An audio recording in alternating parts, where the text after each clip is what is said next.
Assalamualaikum warahmatullahi wabarakatuh. Perkenalkan, nama saya Diana dari kelas 9 dan ini teman saya. Perkenalkan, nama saya Santi dari kelas 9. Kami akan membacakan sejarah Indonesia sebelum merdeka. Sejarah Indonesia sebelum merdeka. Sebelum merdeka, negara ini merasakan pahitnya penjajahan oleh beberapa negara asing, dimulai dari Portugis yang pertama kali tiba di Malaka pada tahun 1509.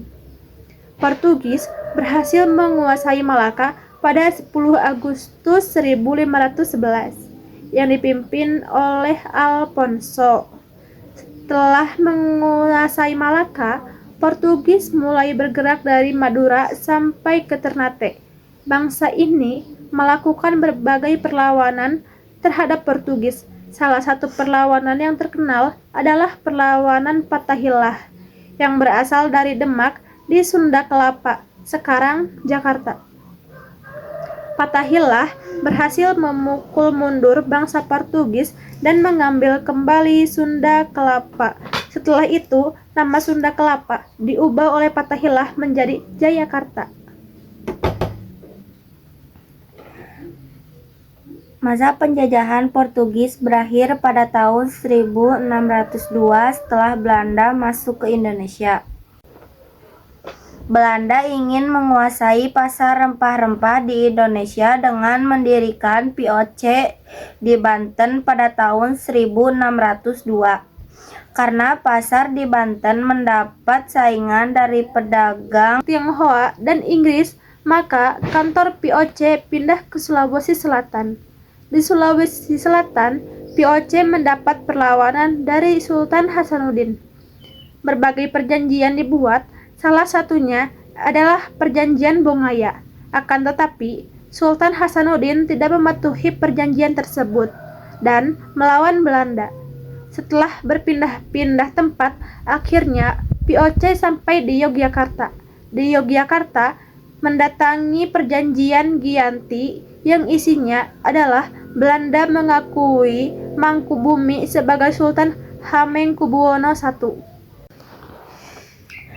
Perjanjian Giyanti juga memecah Kerajaan Mataram menjadi Kasunan Surakarta dan Kesultanan Yogyakarta. Lalu akhirnya VOC dibubarkan pada tanggal 1 Januari 1800 setelah Belanda kalah dari Perancis. Setelah VOC dibubarkan, penjajahan Belanda tidak berhenti. Belanda menunjuk Daendels sebagai Gubernur Jenderal Hindia Belanda. Pada masa Daendels, masyarakat Indonesia dipaksa untuk membuat jalan raya dari Anyer sampai Panarukan. Namun, masa pemerintahan Daendels tidak berlangsung lama dan digantikan oleh Johan. Johan menerapkan sistem tanam paksa. Dalam sistem tanam paksa, setiap desa harus menyisihkan sebagian tanahnya untuk ditanami komoditi ekspor khususnya kopi, tebu, nila. Hasil tanaman ini akan dijual kepada pemerintah kolonial dengan harga yang sudah dipastikan 20% dan hasil panen diserahkan kepada pemerintah kolonial.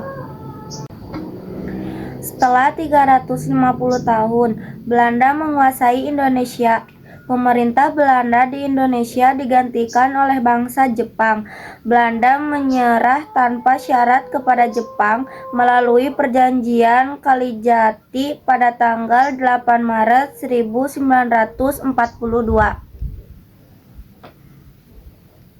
Assalamualaikum warahmatullahi wabarakatuh.